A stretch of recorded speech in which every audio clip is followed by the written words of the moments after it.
للہ رب العالمین والعاقبۃ للمتقین والصلاة والسلام علی سید الانبیاء والمرسلین اما بعد فاعوذ باللہ من الشیطان الرجیم بسم اللہ الرحمن الرحیم قال اللہ تبارک و تعالی الطلاق مرتان فامساک بمعروف، طلاق دو بار ہے، پھر یا تو روک لینا ہے بھلائی کے ساتھ، او تسریح باحسان، یا چھوڑ دینا احسان کے ساتھ، ولا یحل لکم ان تأخذوا مما آتیتموہن، اور یہ جائز نہیں تمہارے لیے کہ تم لو وہ جو تم نے انہیں دیا ہے، شیئن کچھ بھی، الا ان یخافا اللہ یقیما حدود اللہ، سوائے اس کے کہ تمہیں اندیشہ ہو کہ تم قائم نہ رکھ سکو گے اللہ کی حدوں کو، فإن خفتم اللہ یقیما حدود اللہ، پھر اگر تمہیں خوف ہو کہ وہ دونوں قائم نہ رکھ سکیں گے اللہ کی حدوں کو، فلا جناح علیہما، تو کوئی حرج نہیں ہے ان دونوں پر، فیما افتدت بہ، کہ عورت کچھ فدیہ دے کر جان چھڑا لے، تلک حدود اللہ فلا تعتدوها، یہ بیان کی ہیں اللہ نے اپنی حدیں، ان سے آگے نہ بڑھو، ومن یتعد حدود اللہ، اور جو کوئی آگے بڑھتا ہے اللہ کی حدوں سے، فاولئک هم الظالمون، تو سو وہی لوگ ظالم ہیں۔ یہ سورہ بقرہ کی آیت نمبر 229 ہے۔ آج ہمارا موضوع خلا کے بارے میں جاننا ہے، تو اس لیے خلا کا تفصیلی حکم جو ہے وہ قرآن مجید کی سورہ بقرہ کی آیت نمبر 229 کے اندر بیان ہوا۔ قرآن مجید نے متعدد مقامات پر بھی یہ خلا کا قانون جو ہے اس کے کچھ اشارات جو ہیں وہ بیان کیے ہیں۔ تو لفظ خلا لغت کے اعتبار سے اس کا معنی ہوتا ہے ایک شے کا دوسری شے سے جدا کرنا، ایک چیز کا دوسری چیز سے الگ کرنا۔ خلا کا اصطلاحی معنی ہوتا ہے اتارنا، جدا کر دینا، الگ کرنا۔ لغت کی جامع ترین کتاب لسان العرب ہے۔ لسان العرب کے اندر معنی بیان ہوتا ہے خلع النخل والثوب، لفظ اس کا معنی ہے کہ اس نے چپل اتاری، یعنی جوتا اتارا اور کپڑے اتارے۔ تو یہاں پر خلا کا جو لفظ ہے اس کا مطلب ہوتا ہے جدا کرنا، اتارنا، الگ کرنا۔ عورت چونکہ خلا کے ذریعے اپنے شوہر کے رشتہ زوجیت سے نکال دی جاتی ہے، الگ ہو جاتی ہے، باہر آ جاتی ہے، جدا کر دی جاتی ہے، اس لیے شرعاً خلا کا مفہوم جو ہے وہ مل کے نکاح سے دستبردار ہونا۔ اور خلا کی جو فلسفی ہے، اس کا فلسفہ کیا ہے، یا اس کے حوالے سے آتا ہے کہ جس طرح اللہ تعالیٰ نے مرد کو طلاق دینے کا اختیار دیا ہے، الذی بیدہ عقدۃ النکاح، فرمایا کہ جس کے ہاتھ میں نکاح کی گرہ ہے، اور پھر فرمایا کہ الطلاق لمن اخذ بالساق، جس نے عورت سے جماع کیا وہی طلاق دینے کا مستحق ہے۔ تو اس اعتبار سے مرد کو طلاق کا اختیار دیا، تو اسی طرح جیسے مرد کو اللہ تعالیٰ نے اور طلاق کا اختیار دیا ہے، اسی طرح عورت کو بھی قرآن مجید فرقان حمید نے اور شریعت محمدیہ صلی اللہ علیہ وسلم نے خلا کا استحقاق دیا ہے۔ خلا کے استحقاق کو بھی آیت نمبر 229 کے اندر بھی تفصیل بیان کر دیا۔ اب خلا کا جو شرعی حکم ہے اس کے بارے میں یہ آتا ہے کہ عورت کو عام حالات کے اندر اپنی زندگی کی نارمل چھوٹی موٹی پریشانی کے اندر آ کر خلا کا مطالبہ کرنا یہ شریعت نے مکروہ قرار دیا ہے۔ اگر بلا وجہ طلاق کا مطالبہ کرتی ہے یا طلاق لینے پر حالات مجبور کرتی ہے، تو اللہ کے نبی صلی اللہ علیہ وسلم نے فرمایا کہ وہ ایسی عورت ہے کہ جس پر جنت کی خوشبو حرام کر دی گئی۔ اور یہاں پر بیان کیا گیا ہے کہ اگر نارمل سے حالات خراب ہو جائیں تو یہ چونکہ زندگی کا حصہ ہیں،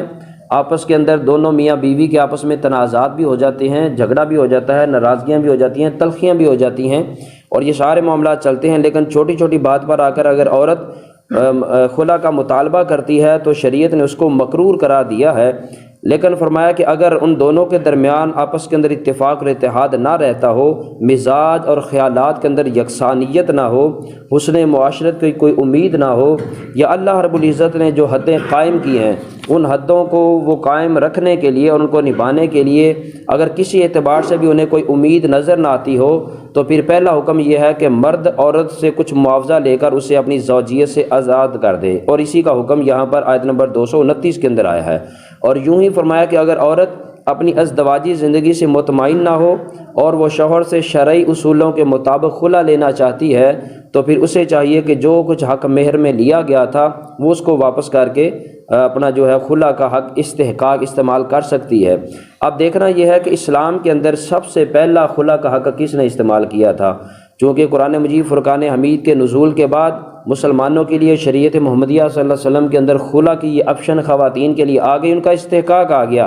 تو سب سے پہلا اسلام کے اندر خلا کا جو حق تھا وہ اللہ کے نبی صلی اللہ علیہ وسلم کے صحابی ہیں حضرت ثابت بن قیس رضی اللہ تعالی عنہ، ان کی زوجہ محترمہ نے استعمال کیا تھا۔ اس کو امام بخاری نے بخاری شریف کی کتاب الطلاق باب خلا حدیث نمبر 4971 کے اندر بیان کیا ہے۔ کہتے ہیں کہ ثابت بن قیس رضی اللہ تعالیٰ عنہ کی زوجہ حبیبہ یا جمیلہ ان کا نام تھا، وہ بارگاہ رسالت صلی اللہ علیہ وسلم کے اندر حاضر ہوتی ہیں، آ کر عرض کرتی ہیں کہ یا رسول اللہ صلی اللہ علیہ وسلم، میں ثابت بن قیس کے ساتھ اب مزید رشتہ زوجیت نہیں نبھا سکتی، میں ان کے ساتھ مزید اب زندگی بحیثیت زوجہ نہیں چلا سکتی، تو اے اللہ کے نبی صلی اللہ علیہ وسلم ہمارے درمیان فیصلہ کر دیں۔ تو حضور صلی اللہ علیہ وسلم کو چونکہ معلوم تھا کہ انہوں نے حق مہر میں کیا لے رکھا ہے، تو حضور صلی اللہ علیہ وسلم نے فرمایا کہ جو تم نے حق مہر میں اپنے شوہر سے یعنی ثابت بن قیس سے باغ لیا تھا،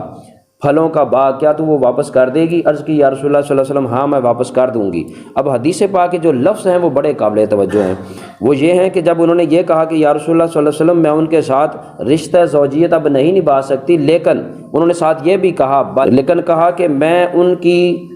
یعنی برائی بیان کر کے، ان پر طعن و تشنیع کر کے یا ان پر الزامات لگا کے میں احسان فراموش بھی نہیں ہونا چاہتی۔ اب دیکھیں لفظ بڑے قابل توجہ ہیں ہمارے لوگوں کی اصلاح کے لیے۔ کل بھی میں نے اسی پر زور دیا تھا کہ ہم جب رشتے جوڑتے ہیں تو ہماری انگلیوں پر، ہاتھوں پر، زبان پر شہد ہوتا ہے، جب توڑتے ہیں تو وہی شہد زہر بن جاتا ہے۔ تو اللہ کے نبی صلی اللہ علیہ وسلم کی بارگاہ میں خلا کا پہلا قانون جب آ رہا ہے، سب سے پہلا حق حضرت ثابت بن قیس کی بیوی جا رہی ہے اور وہ موقع پر موجود بھی نہیں ہے، وہ سامنے بھی نہیں ہے، ان کی پیٹھ کے پیچھے ان کے بارے میں یہ کہتی ہے کہ یا رسول اللہ میں اپنا شرعی حق لینے کے لیے آپ کی بارگاہ میں آئی ہوں، لیکن اپنے شوہر کی برائی بیان کر کے، ان پر طعن و تشریح یا الزامات لگا کے میں احسان فراموش بھی نہیں ہونا چاہتی، اس لیے کہ جو ہمارا زوجیت کا رشتہ چلا ہے، جو وقت ہم نے گزارا ہے، اس وقت کے اندر اس نے مجھ پر کچھ احسانات بھی کیے ہیں، تو میں احسان فراموش نہیں ہونا چاہتی، لیکن اللہ اور اس کے رسول نے جو مجھے حق دیا ہے خلا کا، اس استحقاق کی اجازت لینے کے لیے میں حاضر ہوئی ہوں۔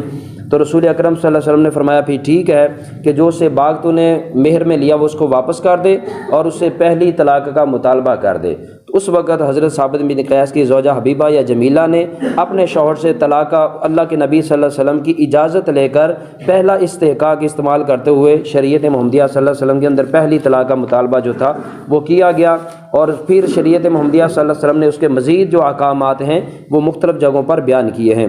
اب ہم براہ راست قانون کی طرف آتے ہیں کہ قانونی طریقہ کار اس کے بارے میں کیا کہتے ہیں۔ تنسیخ نکاح کے ایکٹ 1939 کے سینکڑ گراؤنڈ کے فیملی لاء کے مطابق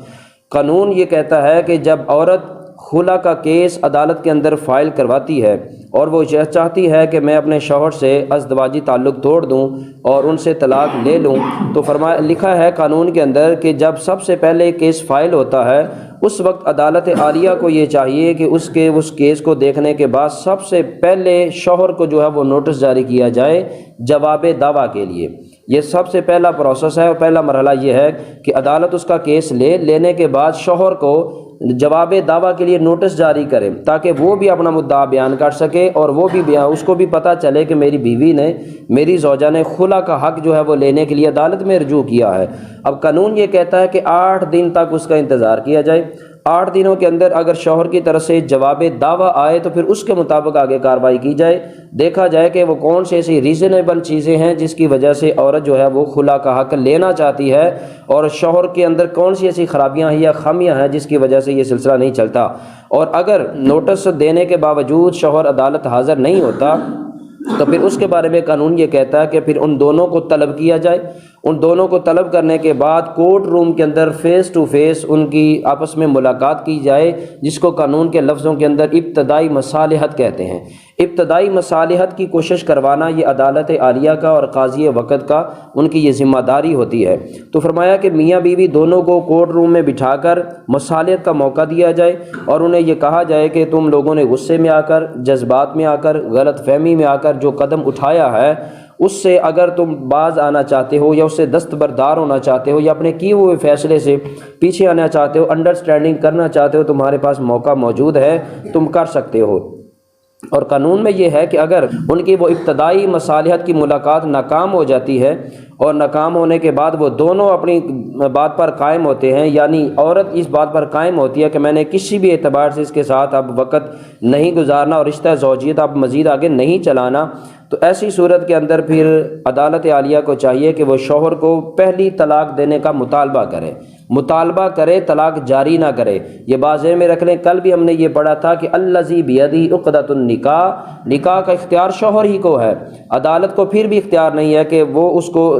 جو ہے وہ طلاق جاری کرے، وہ اس کو طلاق کا مطالبہ کر سکتی ہیں۔ ہاں اگر شوہر ظالم ہے، ظلم کرتا ہے، تشدد کرتا ہے، بد کردار ہے، غیر عورتوں کے ساتھ اس کے مراسم ہیں، یا اس کے زوجیت کے حقوق ادا نہیں کرتا، یا بچے ہیں تو بچوں کے نان نفقہ نہیں کرتا، عورت پر تشدد کرتا ہے، ظلم کرتا ہے، تو یہ ساری چیزیں ہیں یہ شرعی حق ہیں۔ ایسی صورت کے اندر پھر جو قاضی وقت ہوگا وہ براہ راست اس بات کا اختیار رکھتا ہے کہ وہ شوہر کے قائم مقام آ کر طلاق جاری کر سکتا ہے۔ یہ بات ذہن میں رکھ لیں۔ نارمل حالات کے اندر ایک شریف النفس اور سادہ مزاج بندے کو جو ہے وہ اپنی طرف سے طلاق جاری نہیں کر سکتی، اس کو مطالبہ کر سکتی ہے کہ تو طلاق دے، اور پھر اگر وہ پہلی طلاق دیتا ہے تو پھر اس کا عدت کا جو پروسیس ہے عدالت اس کو مد نظر رکھے گی۔ پہلی طلاق کی عدت گزرے گی، اس کے بعد پھر دوسری طلاق کا نوٹس جائے گا، دوسری طلاق ہوگی، پھر اس کی عدت گزرے گی، پھر تیسری طلاق ہوگی، اس کے بعد پھر جا کر ڈیورس سرٹیفکیٹ جو ہے وہ جاری کیا جائے گا۔ آج ہمارے ہاں کچھ قوانین کے اندر سکم پایا جاتا ہے، ریزولیشن کی کمی ہے،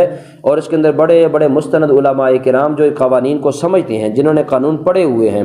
انہوں نے تجاویز بھی ہماری عدالتوں کو بھی دی ہیں اور قانونی اداروں کو بھی دی ہیں، لیکن باوجود اس کے ابھی سکم جو ہے وہ موجود ہے۔ اس کے اندر غلطی معاشرے کی ہے، ہماری ہے۔ وہ جج حضرات یا وہ عدالتیں ہمارے گھروں میں آ کر نہیں کہتی کہ ہمیں خلا کے جو ہیں وہ درخواستیں دو، کمزوری ہمارے لوگوں کی ہے۔ جب ہم معاشرے کے اندر اللہ اور اس کے رسول صلی اللہ علیہ وسلم کے فرامین کو پیچھے چھوڑ دیتے ہیں، اپنی زندگی کے اندر قرآن و حدیث کو جب ہم پیچھے چھوڑ دیتے ہیں، تو پھر ہمارے اندر ہمارے ہاتھوں سے وہ کام ایسے ہو جاتے ہیں کہ جو کام خلاف شرع بھی ہوتے ہیں۔ پھر ہم عدالتوں کا سہارا لیتے ہیں یا قوانین کا سہارا لیتے ہیں، تو قوانین کے اندر بھی وہ سکم موجود ہیں۔ تو بہرحال چونکہ ہم نے کرنی ہے اپنی اصلاح،